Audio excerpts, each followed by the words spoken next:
অনেক সময় দেখা যায় যে কোনো একটা ইনফেকশন হলো, সেটাই সিজনাল যে ফ্লু টু হয় সেগুলোতে, বা পেটে একটা কোনো ইনফেকশন হয়, ডায়রিয়া, লুজ মোশন বা ভমিটিং ইত্যাদি হয়েছে, তারপরে অনেকে আমাদের কাছে এসে বলেন যে দেখুন ডাক্তারবাবু, এই যে আমার ইনফেকশন হয়েছিল মাসখানেক বা মাস দেড়েক আগে বা 2 মাস আগে, তার রেস্ট কিন্তু এখনো আমাদের কাছে চলছে। মানে আমার না খুব দুর্বল লাগে, জানেন, কাজ করতে ইচ্ছা করে না এবং সবসময় মনে হয় আমি শুয়ে পড়ে থাকি। এর কিছু একটা ব্যবস্থা আপনি করুন। আমি কিন্তু দোকান থেকে ভিটামিনের ট্যাবলেট কিনে খেয়েছি, কিন্তু কোনো উন্নতি হয়নি। আসলে এই যে সিচুয়েশনটা, একটা কোনো ইনফেকশনের পরে তার লেথার্জি বা উইকনেস, এটা কিন্তু খুব কমন। আপনারা খেয়াল করে দেখবেন অনেক মানুষেরই হয়, আবার অনেকে খুব তাড়াতাড়ি রিকভারও করে যান, সবার ক্ষেত্রে হয় তা নয়। এই পার্টিকুলার সিচুয়েশনগুলোতে আমরা দেখি যে থাইরয়েডের কোথাও একটা কিছু গন্ডগোল হয়েছে, এবং পোস্ট ইনফেকশাস হাইপোথাইরয়েডিজম বলে বা পোস্ট ইনফেকশন হাইপোথাইরয়েডিজম বলে একটা এন্টিটি আছে, যেটা ইনফেকশনের পরে সেট ইন করে। যেমন করে একটা ইনফ্লুয়েঞ্জা হলো, বা কারো কোভিডের সময় আমরা প্রচুর দেখেছি এরকম হয়েছে, বা ইবিবি ইনফেকশন, এপস্টার বার ভাইরাস ইনফেকশন, অথবা পেটের কোনো ইনফেকশন, গ্যাস্ট্রো ইন্টেস্টিনাল, সেটা ভাইরাল বা ব্যাকটেরিয়াল ইনফেকশনের পরে এটা খুব কমন। তো কেন হয়? আসলে কি হয়, এই যে ইনফেকশনটা হয়, ইনফেকশন মানে এই ভাইরাস বা ব্যাকটেরিয়াটা গিয়ে পার্টিকুলার ওই অর্গানটাকে অ্যাফেক্ট করেছে। সেটা তো হলো যে রেসপিরেটরি ট্র্যাক্টকে যদি অ্যাফেক্ট করে, একটা রেসপিরেটরি ইনফেকশন হয়েছিল, তারপরে সর্দি কাশি হলো টলো, সেরে টেরে গেল, ওষুধ টষুধ খেলেন, সব কিছু ঠিক আছে। কিন্তু এই যে ইমিউন সিস্টেমকে অ্যাফেক্ট করলো, আমাদের বডির যে ইমিউন সিস্টেম ট্রিগার্ড হলো, তার জন্য বডিতে একটা ইমিউনিটির গন্ডগোল হয়, কিছু অটো ইমিউনিটি তৈরি হতে পারে। এবং দেখা গেছে এই অটো ইমিউনিটিগুলো থাইরয়েড গ্ল্যান্ডকে ডিস্ট্রয় করে। থাইরয়েড যে ফলিকলস থাকে, যেখান থেকে থাইরয়েড হরমোনগুলো তৈরি হয়, সেগুলোকে নষ্ট করে, এবং তার জন্য একটা থাইরয়েডাইটিসের মতো ফিচার তৈরি হয়। এবার এই যে থাইরয়েডাইটিস, এটা কিরকম হয়? প্রথমে যখন থাইরয়েড ফলিকলসটাকে ওরা এফেক্ট করে, তখন ভেতরে যে থাইরয়েড হরমোন তৈরি হয়ে আছে সেটা ব্লাড স্ট্রিমে চলে আসে। সেটা একটা মোমেন্টারি বা টেম্পোরারি হাইপার থাইরয়েডিজমের মতো ফিচার হয়। কিন্তু এই যে তৈরি হলো বেশি থাইরয়েড হরমোন, ব্লাড স্ট্রিমে তৈরি হয়ে চলে এলো, বা যে তৈরি হওয়া হরমোনটা ছিল সেটা ব্লাড স্ট্রিমে চলে এলো, তারপরে কিন্তু আবার থাইরয়েড হরমোন তৈরি হতে অসুবিধা হয় থাইরয়েড ফলিকলসের মধ্যে। কিন্তু টিএসএইচ লেভেল তখন অবধি ঠিক আছে, টিএসএইচ লেভেল কমার মতো জায়গাতে যায়নি। এটাকে বলে সাবক্লিনিক্যাল হাইপোথাইরয়েডিজম। মানে আপনার থাইরয়েড ফাংশনটা কম, কিন্তু ততটাও কম নয়। এবং এটা খুব কমন, আমরা প্রচুর মানুষের দেখতে পাই কিছু কিছু ইনফেকশনের পরে। এবং সঙ্গে সঙ্গেই যে হবে ইনফেকশন হলো, তার এই থাইরয়েড হরমোনের গন্ডগোল শুরু হলো 1-2 সপ্তাহের মধ্যে, তা কিন্তু নয়। এটা মিনিমাম 6 সপ্তাহ থেকে 10 সপ্তাহ টাইম লাগতে পারে। তারপরেও যাদের ইমপ্রুভমেন্ট হচ্ছে না, তাদের ক্ষেত্রে কিছু পরীক্ষা করে দেখা যেতে পারে যে থাইরয়েডের ফাংশনের কোনো গন্ডগোল হয়েছে কিনা। এর কতগুলো ভেরিয়েন্ট আছে। একটা সাব অ্যাকিউট থাইরয়েডাইটিস, যেখানে পেইনফুল থাইরয়েড গ্ল্যান্ডের উপর চাপছি, ব্যথা লাগছে। একটা সাইলেন্ট থাইরয়েডাইটিস, পেইনফুল নয়, সাইলেন্টলি হচ্ছে, কিন্তু তার হাইপোথাইরয়েডিজমের মতো বডিতে লক্ষণ দেখা যাচ্ছে। যে লক্ষণগুলোর কথা আমরা বলি, দুর্বলতা লাগা, চুল ওঠা, চামড়া খসখসে হয়ে যায়, গলার স্বর পরিবর্তন, কনস্টিপেশন, অনেকগুলো আমরা বলি যে উইক লাগছে, ঠান্ডা ঠান্ডা ভাব লাগছে, কোল্ড ইনটলারেন্স হয়, সেরকম ফিচার পেতে পারি।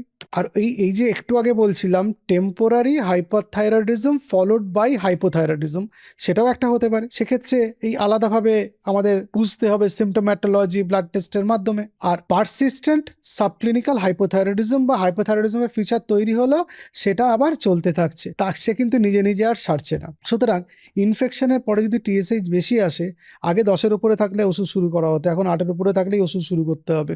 সিমটম কি আছে দেখতে হবে, তার CRP, antithyroid peroxidase antibody, TSH T3 T4 বা ফ্রি T3 ফ্রি T4 কিরকম আছে সেটা দেখা। সিআরপি অনেক সময় বেশি থাকতে পারে। বডিতে কোনো ইনফ্লামেশন চলছে, সেটা থাইরয়েডাইটিস হলেও সিরিঅ্যাক্টিভ প্রোটিন একটা ইনফ্লামেটরি মার্কার, সেটা বাড়তে পারে। এবং থাইরয়েড প্যারঅক্সিডেজ অ্যান্টিবডি অটোইমিউন থাইরয়েডাইটিসের মার্কার, যেটা আমি হাশিমোটোস থাইরয়েডাইটিসের সময় প্রচুরবার বলেছি। সেটা যদি বেশি আসে, তাহলে তো ধরতে হবে যে ওষুধটা আমার অনেক দিন অবধি লাগবে, মেবি লাইফ লং লাগবে। কেন এটা হয়?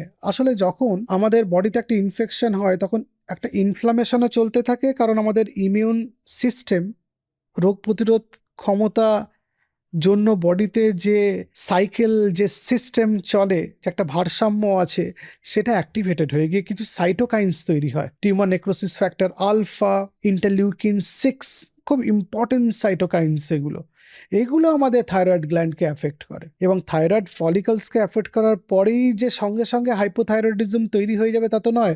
থাইরয়েড গ্ল্যান্ডের মধ্যে অনেক তৈরি হওয়া থাইরয়েড হরমোন আছে যেটা ব্লাড স্ট্রিমে আসে, আমি যেটা একটু আগে বলছিলাম। তারপরে যখন ওটা ডিপ্লিটেড হয়ে যায়, শেষ হয়ে যায়, নতুন করে থাইরয়েড হরমোন তৈরি হতে পারে না, কারণ অনগোয়িং থাইরয়েডাইটিস চলছে, যেটা এক্স্যাক্টলি হাশিমোটোস থাইরয়েডাইটিসে হয়। সেই জন্য আমাদের থাইরয়েডের জন্য হাইপোথাইরয়েডিজম তৈরি হচ্ছে। এই থাইরয়েড ফাংশন বা থাইরয়েড গ্ল্যান্ডটা ঠিকঠাক কাজ করতে পারছে না, হরমোন কম তৈরি হচ্ছে। যখন এরকম অনেক দিন ধরে থাইরয়েড হরমোন কম তৈরি হওয়া চলতে থাকে, তখন টিএসএইচ বাড়তে আরম্ভ করান। টিএসএইচ না বাড়লে, পিটুইটারি যদি এই সময় হেল্প না করে, থাইরয়েডকে যদি চাপ দেওয়া না হয়, পিটুইটারি যদি এরকম টিএসএইচ বেশি তৈরি না করে, থাইরয়েড গ্রন্থিকে যদি বেশি করে চাপ না দেওয়া যায়, সে তো কাজ করবে না। আজকাল তো আমরা দেখেছি, আমরা নিজেরাও যদি চাপ না পাই, কাজ করার ইচ্ছে নেই। থাইরয়েড গ্ল্যান্ডও তাই, ও আর থাইরয়েড হরমোন বেশি করে তৈরি করবে না। কিন্তু এই মেকআপ করতে চাপ দিয়ে একটা সময় পরেও আর মেকআপ করতে পারে না, তখন হাইপোথাইরয়েডিজমের ফিচারগুলো শুরু হয় বা লক্ষণগুলো শুরু হয়, যে লক্ষণগুলোর কথা একটু আগে আমি বলেছি। সুতরাং অ্যালার্ট থাকতে হবে আমাদের যে ইনফেকশনের পরে হাইপোথাইরয়েডিজম হচ্ছে কি না। 2024 2025-এ প্রচুর এরকম কেস স্টাডি হয়েছে যেগুলোতে ইনফেকশনের পরে হাইপোথাইরয়েডিজম হয়েছে এবং থাইরয়েডের ওষুধ খেতে হয়েছে। লক্ষণগুলোই সেটা একই রকম, সেই দুর্বলতা লাগা, প্যালপিটেশন বা বুক ধড়ফড় করা, গলায় একটা ডিসকমফর্ট, ওজন বেড়ে যাওয়া এবং চুল পড়ে যাওয়া, মুড চেঞ্জেস, এগুলো ইত্যাদি। কারণ মুড চেঞ্জেসের মধ্যে অ্যাংজাইটি, ডিপ্রেশন দুটোই হতে পারে এই পোস্ট ইনফেকশন হাইপোথাইরয়েডিজমে। কারণ প্রথমে হাইপারথাইরয়েডিজম থাকে, তখন হাত পা কাঁপতে পারে, বুক ধড়ফড় হতে পারে, তখন মনে হবে একটু অ্যাংশাস লাগতে পারে বা টেন্সড আছে দেখে মনে হতে পারে। পরে কিন্তু হাইপোথাইরয়েডিজম হবে, কারণ যখন টেন্সড আছে তখন কর্টিজল বেশি করে তৈরি হচ্ছে, অ্যাড্রিনালিন তৈরি হচ্ছে।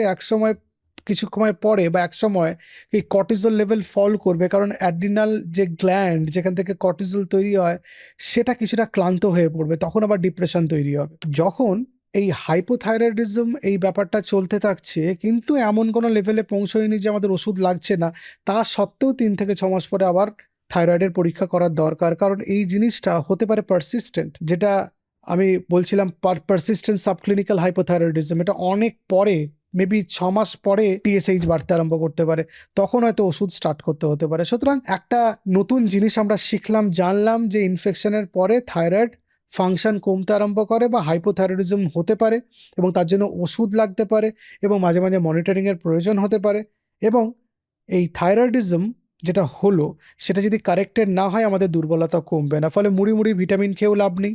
মুড়ি মুড়কির মতো ভিটামিন কিনে দোকান থেকে কিনে আমরা খাই, দেখি যে দুর্বলতা কমছে কিনা, কমবে না যতক্ষণ না থাইরয়েড ফাংশনটা নর্মাল হয়। সুতরাং আজকে আমাদের টেক হোম মেসেজ হচ্ছে, যদি কোনো রকম শরীর খারাপের পরে, বিশেষ করে ইনফেকশনের পরে, যদি আমাদের দুর্বলতা অনেক দিন অবধি থাকে, তাহলে থাইরয়েড হরমোন বা থাইরয়েড ফাংশনটা একবার আমাদের চেক করে দেখে নিতে হবে।